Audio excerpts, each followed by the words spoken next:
Hello and welcome to Writer Rant, author advice in 5 minutes or less because I have to get back to writing and so do you. So this week I want to cover a little bit more on kind of what I touched on last week, and that's the idea of, as authors, what are the reviews that you get that you can ignore? Obviously, you want as many reviews as possible, both on Amazon, Goodreads, other places like that, so that people can see, oh hey, I've got a ton of 5-star reviews or 4-star reviews or whatever, so that your average is 4.5 or somewhere in that range. Usually people will say, oh hey, they've got a really well reviewed book, so we want that, right? But obviously you're going to have some people who don't like your book, and what are those reviews that are the 1 stars, the 2 stars, even the 3 stars? If anything, the 3 stars are actually probably more telling because the person usually really loves your book or really hates your book. So the 3 stars are kind of like, hey, your book was okay. Those are usually ones that you probably want to listen to because there's a reason why it's kind of in the middle of the road. And so, like I said last week, if it's clear the reviewer hasn't actually read any of your book, you just ignore it. Others will probably ignore it as well because, again, if they're looking for, hey, I saw this book, should I buy this book? And they pop over to the reviews and they see, oh hey, this person just has some vendetta against this author because they don't know how to post comments on a YouTube channel. Those kind of things. It's like, people will generally ignore those. Yeah, it might hurt your overall score a little bit, but in the end, when people see, oh well, this book was, everyone else who actually read it really liked it, except for this one person who didn't read it, then it's pretty clear that the people coming in are gonna actually buy your book then. And in the end, I mean, if your sales are not affected, if you get people still buying your books, hey, obviously that 1-star review is not going to hurt overall because, yeah, people are just going to ignore that, as well as you should as well.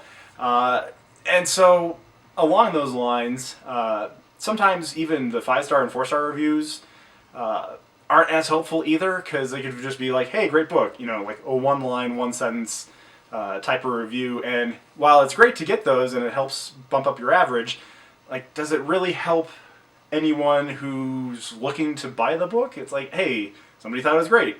They didn't say why. They didn't say, oh hey, the characters were awesome, or the plot just had me riveted, any of those kind of things. So not necessarily you can ignore the 4 and 5-star reviews that don't really have much substance, but those are the ones where it's like, yeah, you probably want a little bit more than that. And so really what this comes down to is the reviews you can ignore, a lot of times they're trolls, right? So they're people who are scouring the internet for, independent authors, self-published authors, and they're like, oh, well, hey, clearly they're not good enough to get traditionally published, so I'm just going to, attack them on Goodreads or on Amazon or wherever. So those are the trolls that you really shouldn't pay attention to.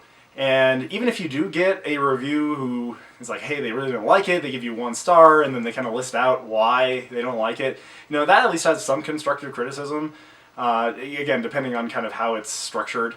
But what you really don't want to do is you don't want to respond to those people, because a lot of times, and I've seen this too in some of the reviews that I've given, it's like, hey, some authors really don't take criticism very well, and so when it's on a public forum like that, so when people can see, hey, here's this person's review of this book, and yeah, it's not really, they didn't really like the book, and then seeing the author's reaction to that sometimes can actually work in your detriment, because in that way you see, oh, yeah, this person's kind of really immature, they're attacking this reviewer, they're doing, personal attacks, saying, oh, well, I'm not going to listen to anything you say because you're a freaking idiot, those kind of things obviously mean that, well, maybe the author kind of in the subconscious doesn't realize, oh yeah, maybe this guy actually has some points, and they don't want to admit it to the world, so they're kind of going to put on the tough face to say, oh wow, this guy doesn't know what he's talking about, and then that attack strategy then makes the author of the book who got the poor review more of the troll at that point, because then they are using those tactics that most trolls would use.